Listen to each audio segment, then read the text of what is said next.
Now, I know I'm speaking for my age group here, but I think I'm speaking for a lot of voters when I think that partisanship has been really big in not only just our state government, but also our national government as a whole. I know you represent two distinct parties, but I also know that there might be some issues within those parties that you don't necessarily agree with. What are some of those issues, and share how you'd be independent yet effective in your own caucus? Well, first of all, I think let's deal with the first part of the question, is some of the areas that I may not agree with. Back in the days of Governor Doyle, they did change how the DNR, the head of the DNR, was determined. At that time, it was a bipartisan panel that determined the head of the DNR. I think the DNR was charged with protecting our natural resources in Wisconsin, and nationally, we have a tremendous reputation for doing just that. During that time period, Governor Doyle and the other folks who were in the legislature at that time decided to change that type of a situation and make it to a political appointee under the auspices and under the direction specifically of the governor. I really disagree with that completely. Now, in terms of how we can get folks to work together and how I can be a leader potentially down in Madison. You know, my whole life as a medical clinic administrator, as a principal for 24 years, that is what I've done. I've dealt with people. I've dealt with people in very difficult situations for 35 years, either in medical care or in the educational one. I had to take the mandates from Madison and I had to implement them, and I had to make sure they worked. I had to explain them to people and make sure they worked for the benefit of our medical patients and also for our kids and families and schools. So I have developed those skills, those negotiation skills, those skills to bring people to the table and say, hey folks, we're here for a common cause. Let's identify what that cause is first and let's agree on it. And let's agree not to leave this table until we can identify a solution and we can all work towards it.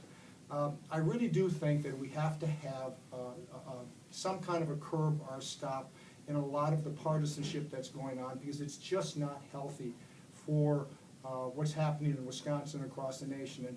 And part of that is, quite frankly, and you've heard me say it before, is all the negative campaigning that's going on. I think somewhere along the line, our legislature has to take the bull by the horns and say, yeah, that's enough. It's not good for the people. It's not good for the people in the First Assembly. We've just got to stop this bickering. We've got to stop this pointing fingers at each other, and we've got to start solving problems. Joel Kitchens, your answer to that same question.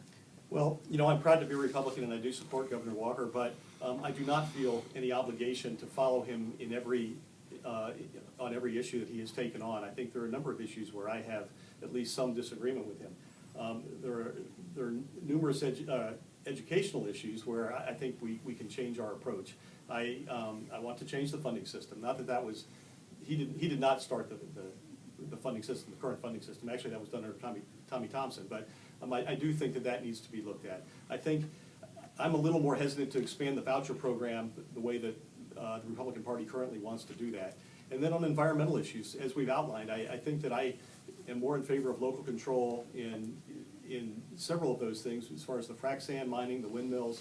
I think that we should have more local control than we currently have. So I think there are a number of issues that I disagree with my party on, but I'm going to go down there with an open mind, and I'm not going to look at it as I'm a Republican and I have to follow these issues. I'm going to look at it as, you know, what's best for the First Assembly District. I think I have proven myself that I'm very able to work with both sides. As school board president for the last 13 years in Sturgeon Bay, I've worked with all ends of the political spectrum. You know, I was in there during Act 10 and went through the wars involved in that. So I've proven that I can work with people on the other side. At my welcome back speech to the teachers this year, actually they gave me a standing ovation, which probably not a lot of Republicans get these days from teachers. But I certainly look forward to going down to Madison and representing all of the people, and I've always been able to talk to people from both sides and listen to them.